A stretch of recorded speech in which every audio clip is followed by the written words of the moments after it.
का मेरी YouTube channel नौकरी और पे पर फिर से स्वागत है। तो जैसे कि आप लोगों को मालूम है कि कल झारखंड सरकार के द्वारा ग्रामीण विकास विभाग पंचायती राज में बहुत ही अच्छी वैकेंसी निकाली गई है और ये वैकेंसी आपको बता दूं कि 15वें वित्त आयोग के द्वारा निकाला गया है। और मैंने इसमें एक वीडियो बनाया था, कल ही आपने देखा भी होगा इस वीडियो में। लेकिन बहुत सारे विद्यार्थियों को बहुत सारे डाउट थे, उन्हें समझ में नहीं आ रहा था कि किस प्रकार से इस फॉर्म को फिल किया जाए, कि कौन कौन इस फॉर्म को फिल कर सकता है, उम्र सीमा क्या होनी चाहिए और इसका जो लिंक है वो या फिर इसका एप्लीकेशन फॉर्म है उसे कहाँ से और कैसे डाउनलोड करना है। तो इन तमाम चीज़ों के बारे में भी हम बात करेंगे। साथ ही साथ आप लोगों को ये वीडियो पूरा देखना चाहिए ताकि आप लोग जितनी भी डाउट्स है वो क्लियर हो सके और आप लोगों को फिर इस फॉर्म को फिल करने में कोई दिक्कत ना हो। तो चलिए इस वीडियो को शुरू करते हैं। सबसे पहले आपको बता दूं कि ये जो वैकेंसी है ये आपको 15वें वित्त आयोग के द्वारा निकाला गया है। और दूसरी बात ये कि ये जो वैकेंसी ये परमानेंट वैकेंसी नहीं है। ये वैकेंसी आपको बता दूं कि संविदा आधारित वैकेंसी है। इसे हर साल आपको एक्सटेंड किया जाता है आपके परफॉर्मेंस के हिसाब से। तो एक विद्यार्थी ने मुझे पूछा था कि ये परमानेंट वैकेंसी है या फिर संविदा पर है। तो आपको बता दूं कि ये टोटली संविदा के आधार पर वैकेंसी है, ये परमानेंट वैकेंसी नहीं है। दूसरी बात, यहाँ पर बहुत सारे विद्यार्थियों ने मुझसे पूछा है कि इस फॉर्म को कौन कौन फिल कर सकते हैं। तो चलो इसके बारे में जानते हैं। सबसे पहले आपको बता दूं कि यहाँ 2 प्रकार के पदों के लिए वैकेंसी निकाली गई है। सबसे पहली वैकेंसी जो है वो आपको गणितीय अभियंता यानी जूनियर इंजीनियर के लिए निकाला गया है। दूसरी जो वैकेंसी यहाँ पर कंप्यूटर ऑपरेटर के लिए निकाली गई है।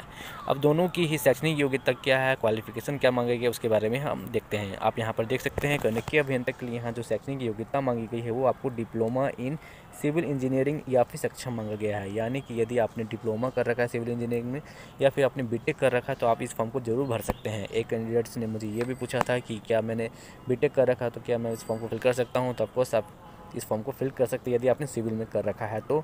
साथ ही साथ यहाँ पर जनरल के लिए 60% होना चाहिए और SC/ST के लिए यहाँ पर 50% होना चाहिए परसेंट, तभी आप इस फॉर्म को फिल कर पाएंगे। उम्र सीमा की बात की जाए तो आपको बता दूं कि एक विद्यार्थी ने मुझसे पूछा था कि जो उम्र सीमा है वो बहुत कम रखा गया है जिसके कारण विद्यार्थी बहुत सारे फॉर्म को फिल नहीं कर पाएंगे। तो आपको बता दूं कि यहाँ पर जो अधिकतम उम्र सीमा है वो आपको 40 वर्ष रखा गया है। तो यहाँ पर फ़िलहाल इतना ही रखा गया, इसके बारे में कोई डिटेल नहीं दिया गया है। तो मैं यहाँ पर आपको उसके बारे में ज़्यादा डिटेल नहीं दे पाऊँगा। यहाँ पर अब दूसरी बात है कि यहाँ पर किस प्रकार से चयन कैसे किया जाएगा, मूल्यांकन कैसे किया जाएगा, इसके बारे में एक विद्यार्थी ने मुझसे पूछा था। तो आप यहाँ देख सकते हैं कि जो मूल्यांकन है विद्यार्थियों का वो 100% मार्क्स पर किया जाएगा। और किस प्रकार से किया जाएगा आप यहाँ पर देख सकते हैं, इस बॉक्स में बताया गया है। मैं आपको थोड़ा डिटेल में बता देता हूँ। सबसे पहले यहाँ पर आप देख सकते हैं विद्यार्थियों का मूल्यांकन जो है वो 100 अंकों पर किया जाएगा और वो इस प्रकार है। अनिवार्य शैक्षणिक योग्यता में आपका जो भी आपका इसमें आपका मांगा गया है शैक्षणिक योग्यता उसके अकॉर्डिंग आपको यहाँ पे 50% दिया जाएगा। उसके अलावा यहाँ पर वांछित जो योग्यता है उसमें 10% दिया जाएगा। अनुभव यदि आपका अच्छा है तो यहाँ पर आपको 30% दिया जाएगा। और विषय ज्ञान में यदि आपका अच्छा मार्क्स आता है तो यहाँ पर 10% दिया जाएगा। और इस प्रकार से आपको 100 में लगभग आपको यहाँ पर आपको बता दूँ कि विषय विज्ञान में आपको 40% लाना होगा। यानी कि 10 में से आपको 4 अंक तो लाना होगा, तभी आप क्वालिफाई करेंगे विषय ज्ञान वाले सब्जेक्ट में। और यहाँ पर आपको बता दूं कि 100 में आपको वैसे कैंडिडेट्स जो कि जनरल कैटेगरी के उन्हें 50% तो अंक लाना ही होगा और SC/ST को यहाँ पर 40% अंक लाना होगा, तभी उनकी सिलेक्शन होगी। तो मैं आशा करता हूँ कि आपका यहाँ पर डाउट क्लियर हो गया होगा। और दूसरी जो वैकेंसी है वो कंप्यूटर ऑपरेटर की है। तो उसके बारे में जान लेते हैं कि इसे कौन कौन फिल कर सकता है। तो सबसे पहले बात कर लेते हैं इसकी शैक्षणिक योग्यता की। तो यहाँ पर आप देख सकते हैं BCom BSc गणित सांख्यिकी यानी कि मैथ्स और स्टैटिस्टिक्स BA के कैंडिडेट्स अथवा सक्षम डिग्री वाले, यानी कि वैसे कैंडिडेट जिन्होंने BCom कर रखा है, BSc कर रखा है या फिर BA कर रखा है गणित और सांख्यिकी में, भी इस फॉर्म को फिल कर सकते हैं। और सक्षम डिग्री वाले कैंडिडेट्स इस फॉर्म को फिल जरूर कर सकते हैं। तो एक विद्यार्थी ने मुझसे पूछा था कि क्या 12th के कैंडिडेट्स भी इस फॉर्म को फिल कर सकते हैं। तो मैं आपको बता दूं कि नहीं भर सकते हैं। साथ साथ एक कैंडिडेट्स ने पूछा था कि जो BCom के 3rd ईयर में उस फॉर्म को फिल कर सकते हैं। तो आपको बता दूँ वे भी इस फॉर्म को फिल नहीं कर सकते हैं। इस फॉर्म को फिल करने के लिए आपके पास आपका फाइनल ईयर का रिजल्ट होना बहुत ही ज़रूरी है, तभी आप इस फॉर्म को फिल कर सकते हैं। यहाँ भी जो उम्र सीमा है वो आपको मैक्सिमम 40 वर्ष रखा गया है। तो आप यहाँ पर देख सकते हैं। अब यहाँ पर बात करते हैं कि यहाँ पर दूसरी जो क्वेश्चन थी, यहाँ पर भी आपका जो मूल्यांकन है वो 100% में किया जाएगा और उसी प्रकार से जिस प्रकार से जूनियर इंजीनियर में किया गया है उसी प्रकार से आपको कंप्यूटर ऑपरेटर में भी लिया जाएगा, जहाँ पर आपको शैक्षणिक योग्यता में 50%, वांछित योग्यता 10%, अनुभव में 30% दिया जाएगा और कंप्यूटर ज्ञान में आपका यहाँ पर 10% दिया जाएगा। यहाँ पर भी आपको कंप्यूटर ज्ञान में 40% लाना है, यानी कि 10 में से 4 अंक लाना ही होगा, तभी आप क्वालिफाई करेंगे। और यहाँ पर भी आपको जनरल कैटेगरी के लिए 50% और SC/ST कैंडिडेट्स को यहाँ पर 40% लाना होगा, तभी आप इस जो आपको क्वालिफाई कर पाएंगे और ले पाएंगे। अब यहाँ पर आपको बता दूं कि आवेदन शुल्क कितना है। बहुत सारे विद्यार्थियों को यहाँ भी कन्फ्यूजन हो रहा था, तो आपको बता दूं कि जूनियर इंजीनियर के लिए यहाँ पर 100 रुपये, जनरल कैटेगरी के लिए और SC/ST कैटेगरी के लिए यहाँ 300 रुपये है। और इसी तरह से कंप्यूटर ऑपरेटर के लिए यहाँ पर 500 रुपये आपका जनरल कैटेगरी के लिए और 300 रुपये यहाँ पर आपका SC/ST कैंडिडेट्स के लिए है। अब यहाँ पर आपको बात करते हैं कि किस प्रकार से इस फॉर्म को फिल करना है। तो सबसे पहले मैं आपको बता दूं कि अभी फ़िलहाल जो इस फॉर्म को फिल करने का जो लिंक है उसे आप यहाँ देख सकते हैं कि आवेदन समर्पित करने की प्रक्रिया क्या है। तो यहाँ से अब मैं आपको डिटेल में बताता हूँ। पैनल में चयन हेतु आवेदन पत्र विहित प्रपत्र में भरे जाएंगे, जिसे वेबसाइट से डाउनलोड किया जा सकता है।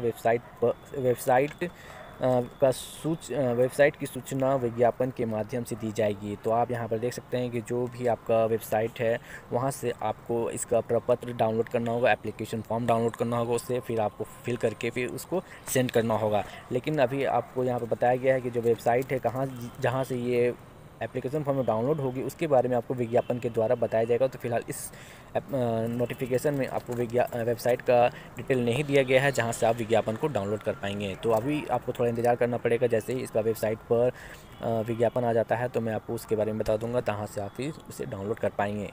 उसके अलावा यहाँ पर बताया गया है कि आवेदक एक से अधिक पदों के लिए आवेदन समर्पित कर सकते हैं, लेकिन इसके लिए प्रत्येक पद के लिए अलग अलग आवेदन पत्र समर्पित करना होगा और पदवार अलग अलग शुल्क जमा करने होंगे। तो यदि आप एक से अधिक फॉर्म को फिल करते हैं तो आप भर सकते हैं, उसके लिए आपको अलग अलग आवेदन करना होगा और उसके लिए अलग अलग एप्लीकेशन फॉर्म फ़ी भी देना होगा। उसके अलावा यहाँ पर आपको बताया गया है कि यहाँ पर आप आवेदन को ईमेल के माध्यम से भी जमा कर सकते हैं, परंतु उसकी भी प्रति आपको स्पीड पोस्ट या फिर निबंधित डाक से कार्यालय अवधि में भेजने होंगे। इसके लिए ईमेल की भी जानकारी विज्ञापन के माध्यम से देनी होगी। तो यहाँ पर आपको बताया गया है कि जो आप आवेदन फॉर्म फिल करेंगे उसे आप ईमेल के द्वारा भी भर सकते हैं, उसे भी समर्पित कर सकते हैं, लेकिन उसके लिए आपको स्पीड पोस्ट या निबंधन डाक से आपको कार्यालय अवधि में भेजने होंगे। और उसके अलावा बताया गया है कि ईमेल जो होगी आपकी, उसकी जानकारी आपको विज्ञापन के माध्यम से देना होगा, तभी आपकी जो एप्लीकेशन फॉर्म है वो एक्सेप्ट की जाएगी। यहाँ बताया गया है कि चौथा में जो पॉइंट है वहाँ पर बताया गया है कि आवेदन पत्र प्राप्त करने की तिथि का निर्धारण चयन समिति द्वारा किया जाएगा। तो यहाँ पर बताया गया है जो अभी जो तिथि है कि कब से फॉर्म फिल होगा, इसका लास्ट डेट का भी उससे अभी फ़िलहाल नहीं बताया गया है। इसे जो बताया जाएगा वो अभी नहीं बताया गया, चयन समिति के द्वारा इसे निर्धारण किया जाएगा। तो बहुत सारे विद्यार्थियों ने मुझसे ये भी पूछा था कि इस फॉर्म को स्टार्टिंग डेट कब है इस फॉर्म को फिल करने का, या फिर इसका लास्ट डेट कब है। तो अभी फ़िलहाल इसे भी अभी क्लियर नहीं किया गया है इस नोटिफिकेशन में। उसके लिए भी बहुत ही जल्द आपका नोटिफिकेशन आ जाएगा और फिर आप उस फॉर्म को फिल करके जल्द से जल्द भर दीजिएगा। यहाँ पर जो नेक्स्ट पॉइंट है उसमें बताया गया है कि पैनल चयन की प्रक्रिया पूरे राज्य में एक साथ प्रारंभ की जाएगी, अर्थात सभी जिलों में एक साथ चयन हेतु आवेदन पत्र मांगे जाएंगे एवं आवेदन पत्र संबंधित जिले में ही समर्पित किए जाएंगे। तो यहाँ पर सभी जितने भी राज्य में जिले हैं सभी जिलों में एक साथ आवेदन पत्र आमंत्रित किए जाएंगे और सभी जिलों में एक साथ चयन प्रक्रिया भी शुरू की जाएगा और आप अपने आवेदन पत्र को अपने ज़िले में ही जमा करेंगे। यहाँ पर साफ क्लियरली कह दिया गया है। और यहाँ पर आपको बता दूँ कि ये जो वैकेंसी है ये आपको अनुबंधन में है, यानी कि आपका ये जो है उस संविदा के आधार पर ये वैकेंसी निकाली गई है। और यहाँ पर आपको बताया गया है कि सेवा अनुबंधन प्रारंभ में 1 वर्ष के लिए किया जाएगा और 1 वर्ष के पश्चात उनके कार्यों की समीक्षा की जाएगी। इसके आधार पर फिर सेवा की विस्तार आवश्यकता अनुसार एवं निधि की उपलब्धता के आधार पर 1 वर्ष के लिए सेवा अनुबंधन का नवीकरण किया जा सकेगा, किंतु सेवा अनुबंधन से 15वें वित्त आयोग की अवधि तक के लिए ही अनुमान्य होगा। तो यहाँ पर आपको बता दूँ कि जो वैकेंसी संविदा के आधार पर है 1 साल के लिए पहले रखा जाएगा, उसके बाद आपकी कार्य के अनुसार फिर आपको उसको एक्सटेंड किया जाएगा पर ईयर। और आपको बता दूं कि 15वें वित्त आयोग ख़त्म होने के साथ ही आपका ये वैकेंसी भी ख़त्म हो जाएगी। तो फिर उसके बाद आप ये नहीं कह सकते हैं कि आपका जो ये आपका वैकेंसी है उसे आप एक्सटेंड करें, क्योंकि 15वीं तारीख के साथ ये वैकेंसी ख़त्म हो जाएगी।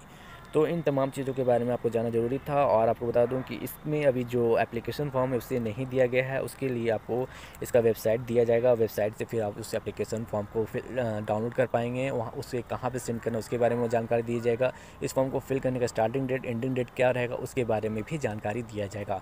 तो फिलहाल इन 3 चीज़ों के बारे में अभी जानने के लिए आपको थोड़ा वेट करना पड़ेगा, और फिर आपको हमारे चैनल के साथ भी रहना पड़ेगा, ताकि आप लोगों को पता चल सके कि इस फॉर्म को फिल कहाँ से करना है, उसकी लिंक कौन सी है, उसकी वेबसाइट कौन सी है, और इसकी स्टार्टिंग और लास्ट डेट क्या है। तो चलिए मैं इस वीडियो को समाप्त करता हूँ, और आशा करता हूँ कि आप लोग की जितनी भी क्वेश्चंस थे वो सभी की क्लियर हो गए होंगे, और डाउट जितने भी थे वो क्लियर हो गए होंगे, और आप इस फॉर्म को बहुत अच्छी तरीके से बहुत जल्द फिल कर पाएंगे। इसी के साथ इस वीडियो को समाप्त करता हूँ। अगर आपको वीडियो अच्छा लगा हो तो वीडियो को लाइक और शेयर जरूर करिएगा, और हमारे